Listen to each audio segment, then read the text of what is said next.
The courtroom was eerily quiet, the tension thick in the air as Judge Harris, an elderly man with a stern face, adjusted his glasses. His gavel was resting on the desk as he scanned the room, then turned his gaze toward the defendant. "Aisha Montgomery," he said, his voice cold and detached. "The jury finds you guilty of contempt of court." A deep gasp echoed in the room as Aisha, a black woman, stood tall, unwavering in the face of the judgment. Her navy blue suit, perfectly pressed, framed her powerful stance. Despite the murmurings from the gallery, she didn't flinch. Her calm presence contrasted sharply with the charged atmosphere in the room. The prosecutor, a smirk playing on his lips, looked at her with a sense of victory, while her public defender sat at the table, his shoulders slumped in defeat. Judge Harris, despite his years of experience, didn't fully understand the significance of the woman before him. His gavel came down with a thud, but Aisha didn't budge. She was ready to speak, and her words would leave him, and everyone else in the room, shocked. With quiet confidence, she stepped forward. "Your Honor, before sentencing, there's something you need to know," Aisha said, her voice steady and calm, a stark contrast to the storm that brewed in her chest. She paused briefly, allowing the weight of her words to settle into the room. "I am a U.S. attorney." There was a collective gasp from the room. The silence that followed was palpable. Judge Harris blinked, his usual composure slipping for a fraction of a second. The prosecutor's smirk faltered. He had no idea what he had just stepped into, and neither did Judge Harris. Aisha had been fighting battles for years, some of which were on a much larger stage than this one. But this case was personal. 2 days earlier, Aisha had been driving down a dusty two-lane highway, cutting through the heart of Griffin County, a small southern town she barely knew. The sun was hanging low in the sky, casting long shadows over the cotton fields stretching out to the horizon.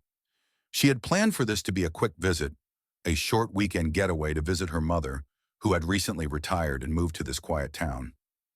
Aisha glanced at her GPS. Just 20 more miles, the screen read.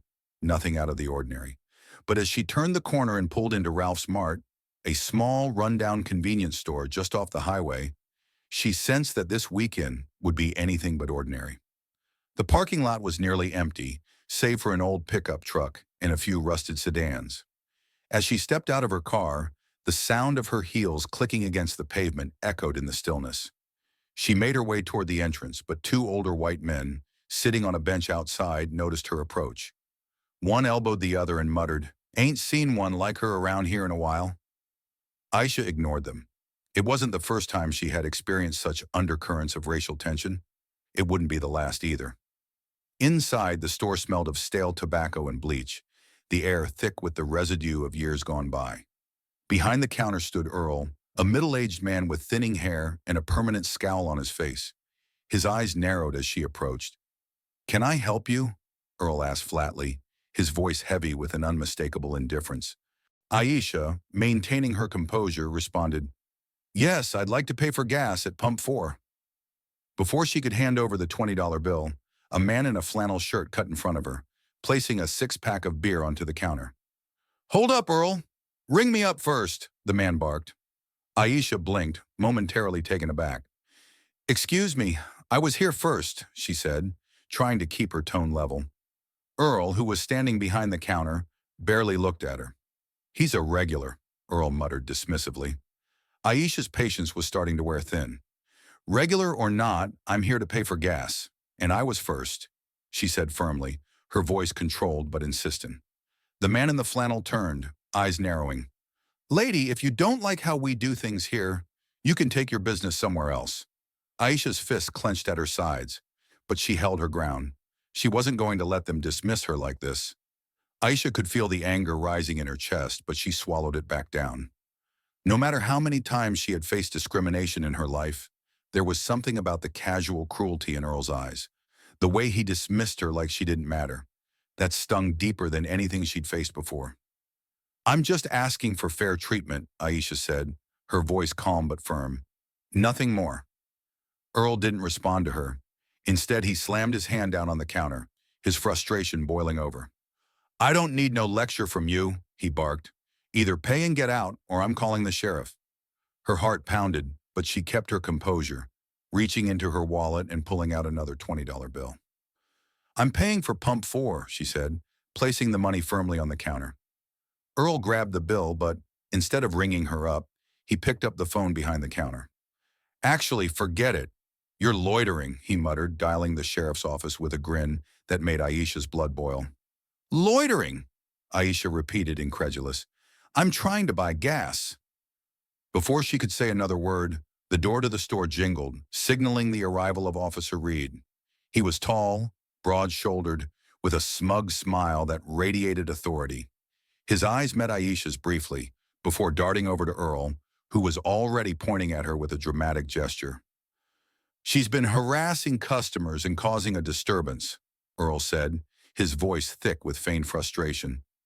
Aisha stepped forward, raising her hands to show she meant no harm. "That's not true," she said firmly. "I was just trying to prepay for gas." But Officer Reed wasn't listening. He already had his hand resting on his holster. His eyes narrowed as they took in Aisha's calm demeanor, the way she stood her ground. "Ma'am, you're causing a disturbance. Show me your ID," Reed ordered, his voice sharp and dismissive. "Why do you need my ID? I haven't done anything wrong," Aisha replied, a knot forming in her stomach.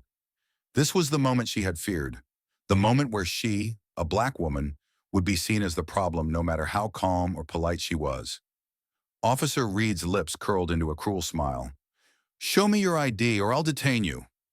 Aisha felt her throat tighten. She could feel the eyes of the men outside on her, the silent judgment of those who had already decided she was in the wrong. Wordlessly, she reached into her purse and handed over her driver's license.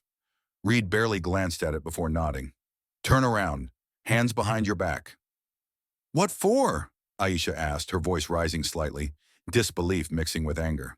"Disturbing the peace?" she spat. "I'm not the one causing a scene. He is." But Reed wasn't listening. He was already pulling out his handcuffs. "Resisting? You don't want to cooperate, fine," he muttered. "You'll regret this." The cold metal of the cuffs bit into Aisha's wrists as she was marched out of the store, the eyes of the two men outside following her every step. As she was shoved into the back of the patrol car, the town's sunlit streets passed in a blur.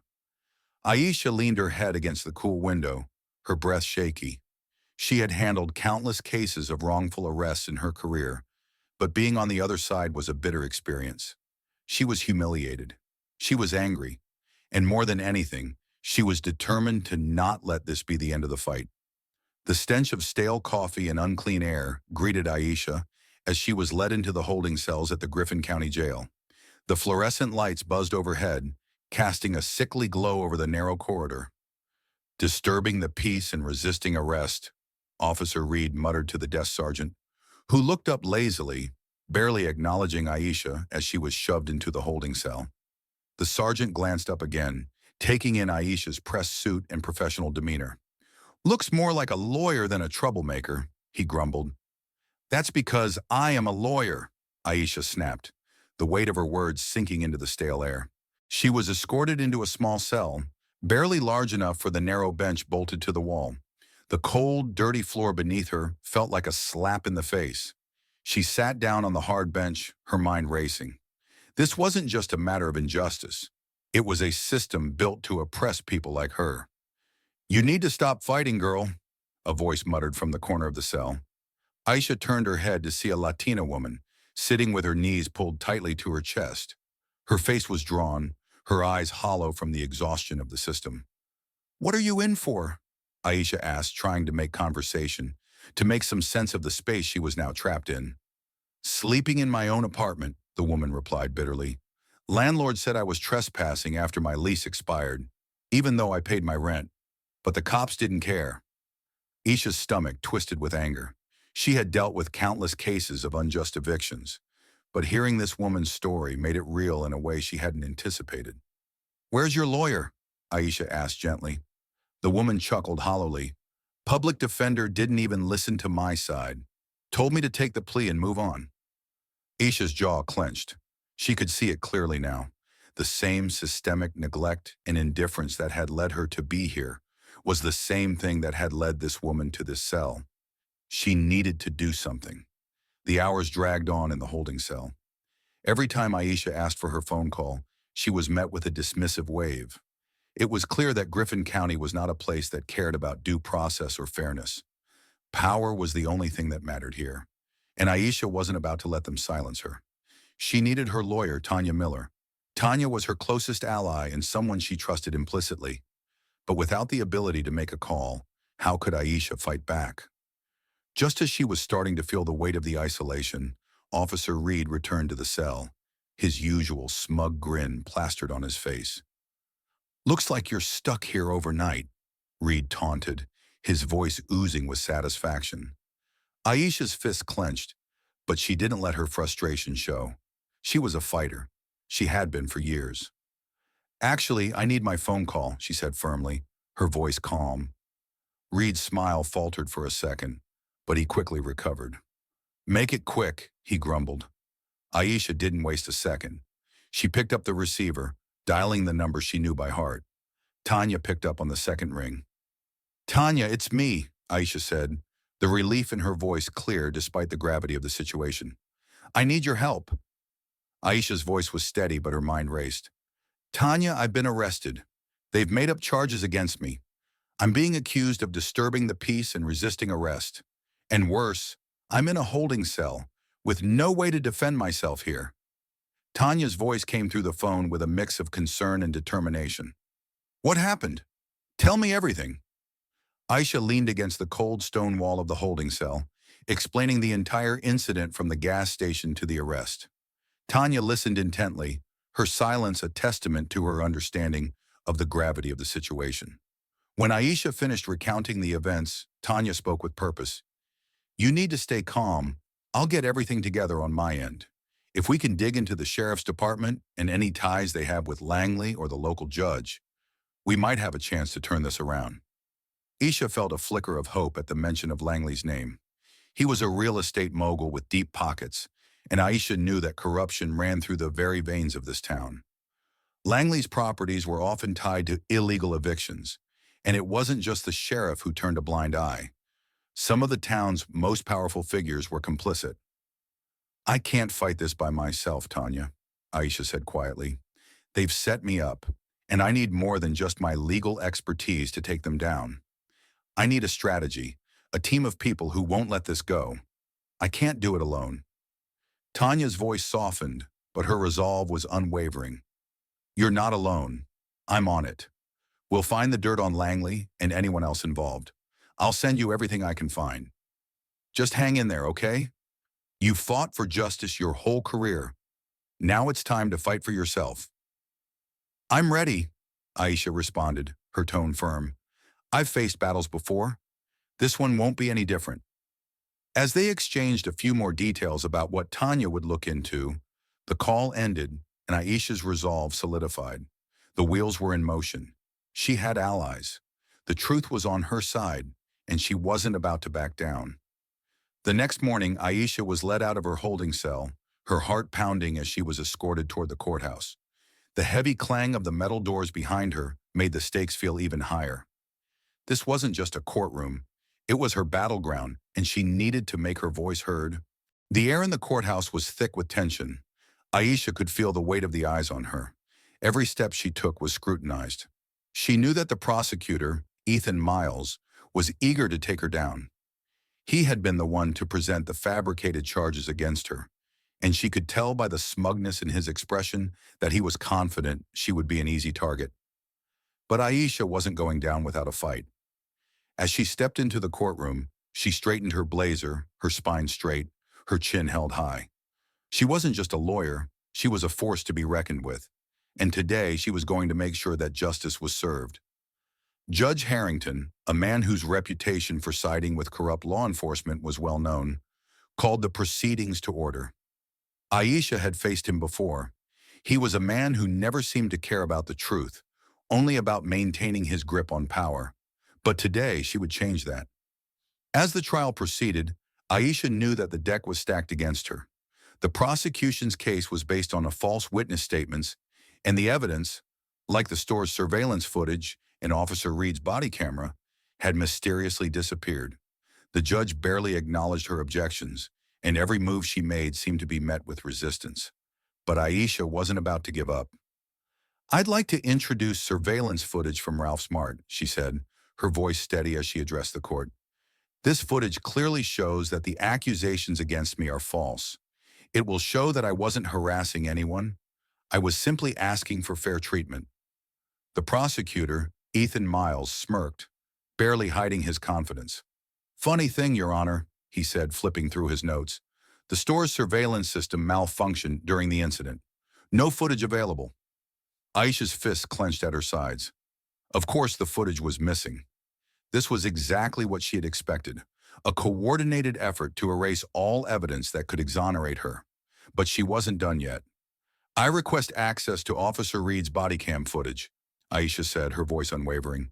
"It will prove that the officer violated my rights during the arrest." Once again, the prosecutor's smirk never faltered. "The body cam was accidentally deactivated," he said nonchalantly. "Happens sometimes, Your Honor." Aisha's blood boiled, but she kept her composure. The truth was there, buried beneath layers of corruption. She just needed to find a way to expose it. By the end of the day, Aisha was exhausted, but she wasn't going to give up. The jury had returned a guilty verdict, as she had expected. She was convicted of disturbing the peace and resisting arrest. It was clear to everyone in the courtroom that this wasn't about justice. It was about protecting the system that kept people like Aisha from ever having a fair shot. As she was escorted back to the holding area, Aisha's heart sank. But she knew one thing for sure. This wasn't over, not by a long shot. In the silence of her cell, she steeled herself for the next phase of her fight. She would not let them break her. She would fight back with everything she had, and she would make sure that those who thought they were untouchable would feel the weight of their actions. Hours later, as she sat in her cell, Aisha's phone rang. She picked it up quickly, hoping it was Tanya. "Did you get the information I asked for?" Aisha asked, her voice low and urgent. Tanya's voice came through the line, sharp with excitement. "I've got something, Aisha. Langley's illegal eviction schemes, ties to the local judge and sheriff. They're all there. And I found something else. Langley's been funneling money into the judge's campaign. We've got a smoking gun." Aisha's heart raced. This was it. She had the ammunition she needed. If she could get this information to the Department of Justice, it would blow the case wide open. But she couldn't do it alone. "I need to move fast," Aisha said, her mind already strategizing. "I need to get this into the right hands. This is bigger than just me. It's about exposing the entire system that has been hurting people for years." The next day, the courtroom was filled with anticipation. The final sentencing hearing had arrived, and Aisha knew this would be her last chance to expose the corruption that had been festering in Griffin County for years. As Judge Harrington began reading the sentencing, Aisha stood up. This was it, the moment she had been preparing for. "Your Honor, before sentencing, I would like to submit new evidence," she said, her voice clear and unwavering. The room fell silent as Aisha stepped forward, handing over a stack of documents. The papers outlined the illegal evictions, the campaign donations, and the ties between Langley, the sheriff's department, and the local judge. "This isn't just about me," Aisha continued. "This is about the system that has been abusing its power, trampling over people's rights. I have evidence that shows a pattern of corruption that needs to be addressed." Judge Harrington's face paled as he glanced at the evidence. For the first time in the entire trial, he seemed uncertain. The tide was turning. Aisha's strategy had worked. She had exposed the truth. As the judge reluctantly agreed to delay the sentencing and open an investigation, Aisha felt a sense of triumph wash over her. This fight wasn't over, but she had won a crucial victory. The battle for justice had just begun, and Aisha Lawson was ready to continue the fight, no matter what. The courthouse buzzed with whispers as Aisha was escorted out, her shoulders square, her head held high. The battle wasn't won, but it was far from lost. The delay in sentencing was a small but significant victory. The investigation into the corruption in Griffin County had begun, and now Aisha knew it was a matter of time before the walls came crashing down. As she stepped into the parking lot, the cool air hit her face, a stark contrast to the heated atmosphere inside the courthouse. She took a deep breath, knowing this was just the first step in a long and arduous journey. But for the first time in weeks, she felt a surge of hope. The tide was turning. Tanya was waiting for her outside the courthouse. She was on the phone, but when she saw Aisha approach, she ended the call quickly and walked over with a smile. "I spoke to the DOJ," Tanya said, her voice laced with both excitement and caution. "They've already started pulling records on Langley, the judge and the sheriff. The ball is rolling, Aisha, but it's not over yet. There's still a long road ahead." Aisha nodded. "I know, but it's a start, and that's what we need right now." Tanya placed a hand on her shoulder. "You've got this. We've got this." Aisha's next move was crucial. She had exposed the corruption, but the work wasn't done. The wheels of justice turned slowly, but Aisha wasn't going to wait idly by. She needed to rally the community, those who had suffered at the hands of Griffin County's broken system. She needed them to speak out, to be brave, and to take action. One by one, she began reaching out to people she had met during her time in Griffin County. Maria Ramirez, the woman who had been wrongfully evicted, agreed to speak out publicly, even though she knew the risks. Aisha's support and the knowledge that the DOJ was now involved gave Maria the courage she needed to expose her story. Aisha also reached out to other residents who had been victims of Langley's eviction scheme. It wasn't easy. Many were afraid to speak out, afraid of retaliation, but Aisha's persistence and her promise to stand with them helped break the silence. "I'm not going to let them intimidate us anymore," Aisha said during one of her meetings with the community leaders. "If we want real change, we need to stand together. We need to keep fighting, keep pushing. We can't let the system crush us." As the days passed, more people came forward, their voices joining the growing chorus of resistance. It was clear that the corruption in Griffin County wasn't an isolated issue. It was a systemic problem that had been festering for years. But now, with the community united and the DOJ investigating, there was a real chance for change. Just when things seemed to be moving in the right direction, Aisha was hit with another blow. A news report surfaced claiming that the case against her had been dismissed, and she was now facing charges of obstruction of justice for the evidence she had presented in court. The smear campaign had begun. The prosecutor, Ethan Miles, and Judge Harrington were playing dirty. They had deep connections in the media, and they knew how to manipulate the narrative. The attack was designed to discredit Aisha, to paint her as a troublemaker, and to ensure that her fight for justice would be undermined. But Aisha wasn't easily intimidated. She was used to facing obstacles. After all, this wasn't her first fight for justice. She knew that setbacks were a part of the process, but she also knew that she couldn't let the lies stand. "Don't let them get away with this," Tanya urged as they spoke over the phone. "You've got the truth on your side, Aisha. Don't let them twist the narrative." Aisha was silent for a moment, gathering her thoughts. She had faced battles like this before, but this was different. This was personal. The people of Griffin County needed her now more than ever. "You're right," Aisha said finally, her voice calm but firm. "I won't let them destroy everything I've worked for. The truth will come out. I'll make sure of it." And with that, Aisha prepared for the next round of her battle. Aisha had gathered her allies, rallied the community, and exposed the corruption in Griffin County. But she knew that the real fight was just beginning. The pressure from local officials was mounting, and the stakes had never been higher. It was time to take the fight to the next level, on a national stage. Aisha knew that the media had played a major role in the smear campaign against her, but it also had the power to shine a light on the truth. She wasn't going to sit back and let them control the narrative. Tanya had made a few calls, and soon Aisha was speaking with a journalist who had been following her case. The story had caught the attention of larger outlets, and now it was time to share her story with the world. "I want to tell the truth," Aisha told the journalist. "I want to show the world what's really happening in Griffin County, the corruption, the manipulation, and the way the system is stacked against people who speak out." As the interview went live, Aisha's story began to spread. The national spotlight was now on Griffin County, and the corrupt officials were on edge. They had tried to silence Aisha, but now her voice was louder than ever. Aisha could feel it, the tipping point, the case against her, the smear campaign, and the dirty tricks were all coming to a head. But the truth was out now, and there was no going back. The community had risen up, and the DOJ was in full swing.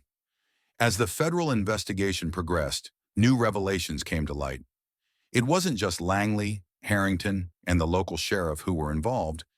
It was a network of powerful figures across the state. The web of corruption was bigger than Aisha had ever imagined, and the deeper they dug, the more the truth emerged. The final push came when Maria Ramirez filed an official complaint with the DOJ, her testimony painting a vivid picture of the systemic abuse in Griffin County. With Maria's courage, the wheels of justice began to turn faster. The DOJ moved swiftly, issuing subpoenas and arrest warrants for the people responsible. The moment had arrived. After months of investigation, the DOJ was ready to make its move. Langley's empire was crumbling, and the powerful men who had once seemed untouchable were now on the defensive.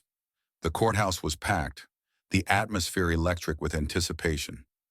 Aisha stood tall, knowing this was the moment she had worked for, the moment when the truth would come crashing down on those who had abused their power. As the agents stormed Langley's properties, arresting him and others, Aisha watched the news with a sense of accomplishment.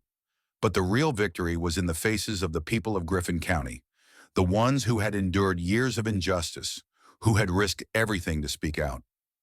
They were the real heroes. The dust settled, and Aisha knew that her fight was far from over. But today she had won. The corrupt officials in Griffin County had been exposed, and the community had shown that no one, not even the most powerful figures, was above the law. Justice may take time, Aisha thought as she looked out over the city skyline. But it always comes.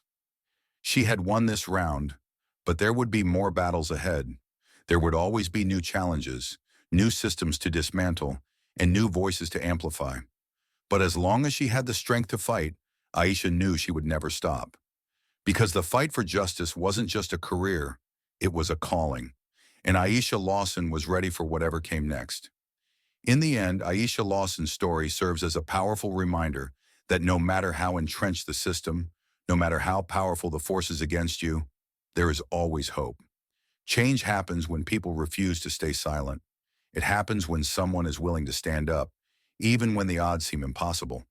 Her journey wasn't just about one woman's fight. It was about the people of Griffin County coming together, finding their voices, and demanding accountability. It was about the courage to face a corrupt system and say, enough is enough. As Aisha walked into the next chapter of her life, she knew that the battle was far from over.